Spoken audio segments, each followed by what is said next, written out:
नमस्कार।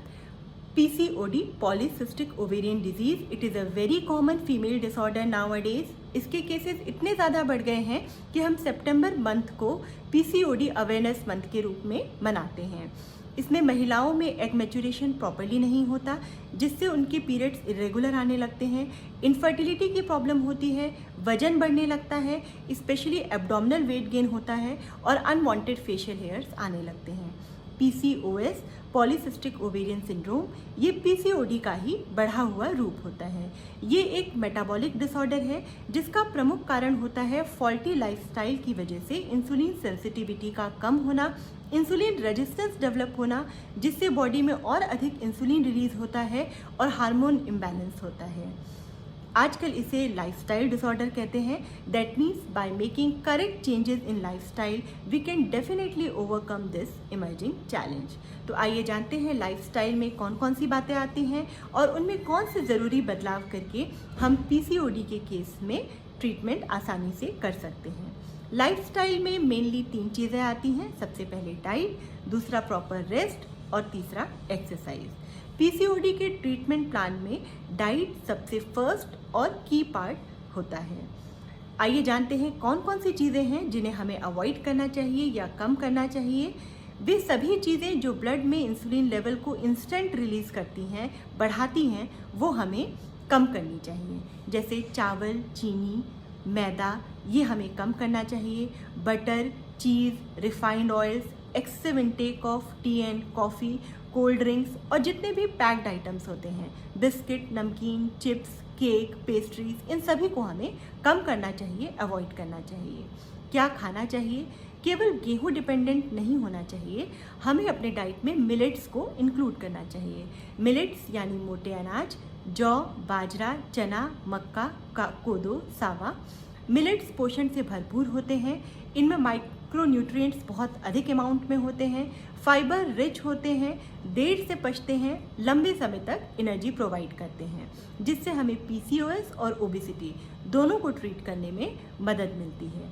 इसके साथ साथ अपने डाइट में फ्रूट्स एंड वेजिटेबल्स भी अच्छे अमाउंट में लेने चाहिए।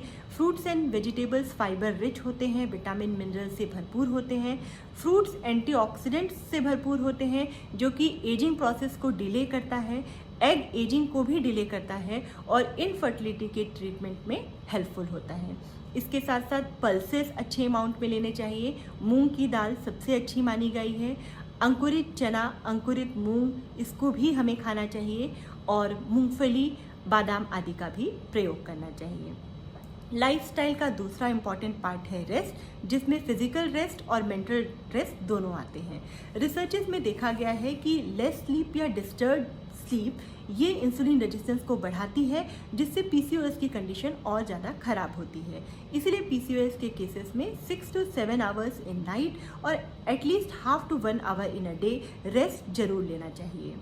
PCOS केसेस में इनफर्टिलिटी मेन इशू होता है और ऐसा देखा गया है कि PCOS के पेशेंट्स बहुत ज़्यादा स्ट्रेस्ड होते हैं, जिससे उनकी बॉडी में कॉर्टिजोल हार्मोन ज़्यादा अमाउंट में रिलीज होता है, जो फर्दर इंसुलिन रेजिस्टेंस करता है और PCOS या इनफर्टिलिटी की कंडीशन को और अधिक खराब करता है।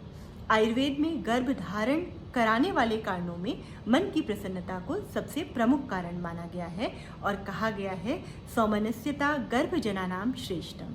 इसके साथ साथ दौर्मनस्य अवृष्याणाम यानी कि चिंता युक्त मन, स्ट्रेस ये अवृष्य है, इनफर्टिलिटी को बढ़ाने वाला है। और विषादो रोग वर्धनानाम, विषाद, दुख, स्ट्रेस ये रोग को बढ़ाने का कारण होता है। इसलिए जितना हो सके अननेसेसरली स्ट्रेस से दूर रहना चाहिए। लाइफस्टाइल का तीसरा प्रमुख पार्ट है एक्सरसाइज। ऐसा देखा गया है कि आधे घंटे की रेगुलर एक्सरसाइज से इंसुलिन सेंसिटिविटी इम्प्रूव होती है। इसीलिए PCOS या इनफर्टिलिटी के केस में एटलीस्ट हाफ टू 1 आवर व्यायाम, योग, प्राणायाम आदि ज़रूर करना चाहिए। आधा घंटा फास्ट वॉकिंग करना चाहिए। इसके साथ साथ रिसर्चेज में ये भी देखा गया है कि यदि हम 3 घंटे से ज़्यादा एक ही जगह पर बैठकर काम करते हैं तो ये भी इंसुलिन रेजिस्टेंस को बढ़ाने का काम करता है और PCOS और इनफर्टिलिटी की कंडीशन को और ख़राब करने का काम करता है। इसलिए यदि कोई काम करते हैं जिसमें अधिक समय तक आपको बैठे रहना है तो इसमें अच्छा ये है कि हर 1-1.5 घंटे में आप फॉर 5 मिनट्स एटलीस्ट थोड़ा सा वॉक कर लीजिए या सूक्ष्म व्यायाम कर लीजिए, ताकि इंसुलिन रेजिस्टेंस जो है इसको हम बनने से रोक सकें। आयुर्वेद में व्यायाम के महत्व को बताते हुए कहा गया है, लाघवम कर्म सामर्थ्यम स्थैर्यम दुख सहिष्णुता, यानी कि व्यायाम करने से शरीर में लाइटनेस होती है, वर्क इफ़िशियंसी बढ़ती है, स्थिरता बढ़ती है और दुख को सहने की क्षमता बढ़ती है, यानी कि स्ट्रेस को फेस करने की या और भी जितने प्रॉब्लम्स हैं उनको फेस करने की कैपेसिटी बढ़ती है। इसलिए हमें व्यायाम को भी अपनी लाइफस्टाइल में ज़रूर इन्वॉल्व करना चाहिए। So I request to incorporate maximum things shared in this video in order to improve the condition of PCOS and stay healthy.